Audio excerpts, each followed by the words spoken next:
أعوذ بالله من الشيطان الرجيم. بسم الله الرحمن الرحيم. ولكم في القصاص حياة يا أولي الألباب. او تاسو لرا په بدلی غستلو کی حیات جند خوشالی دا یا اولی الالباب خواندانو دا عقل لعلکم تتقون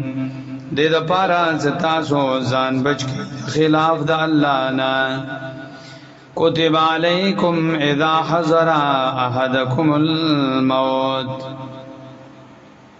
مقرر شوئے دا پتاسو باندی کلا حاضر شی او تند تاسو تا الموت علامات د مرګ ان ترک خیرا کپری شی وی د مقتول خیرن زمال دی مړی زمال الوصیت نو مقرر شوی په تاسو وصیت للوالدین د پاره د مور او بلار او الاقربین او خپلوانو ته بالمعروف بخی طریقے سران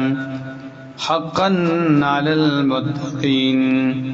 دا لازم دا پرزگارانو باندی فمن بدله بعدما سمعه فإنما اسمه على الذين يبدلون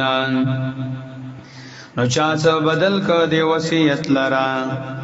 بعد ما سمعه پس داغینا زوائردو دیلران فإنما اسمه یقینا گناہ دا بدلولو دا دی علی الذین فاغ کسانو دا یبدلونو زبدلکو وسیعت لران ان اللہ سمیع علیم یقینا اللہ صدا اوریدن کیو پوئیدا فمن خاف من موس جنفا او اسما فاصلح بینهم نو څوک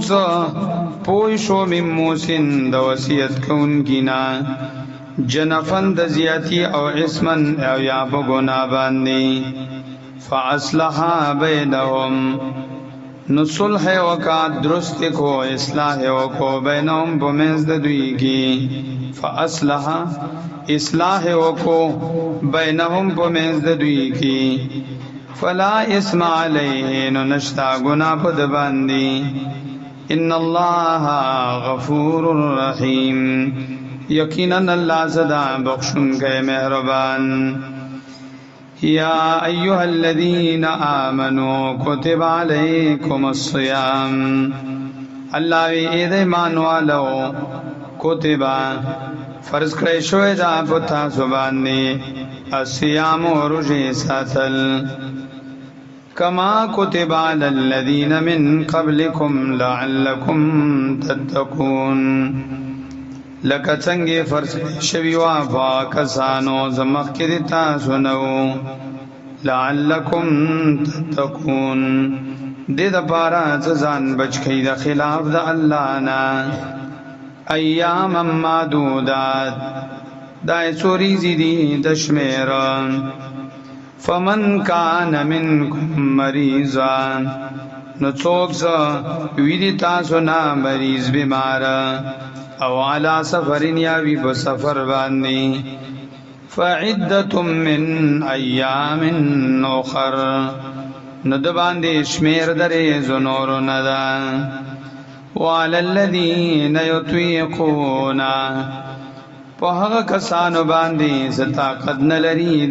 د روزه ساتلو فدیه طعام مسکین فدیه ور کول دی خوراک مسکین تا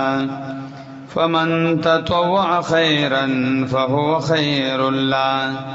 پس شاز زیات وکانی کیلران فهو خیر له ندا غرد دلران وان تصوموا خیر لكم ان کنتم تعلمون وان تصوموا او دا رجاونی سیتاسو نو غرد تاسو دفاران ان کنتم تعلمون کتاسو پوئی گئی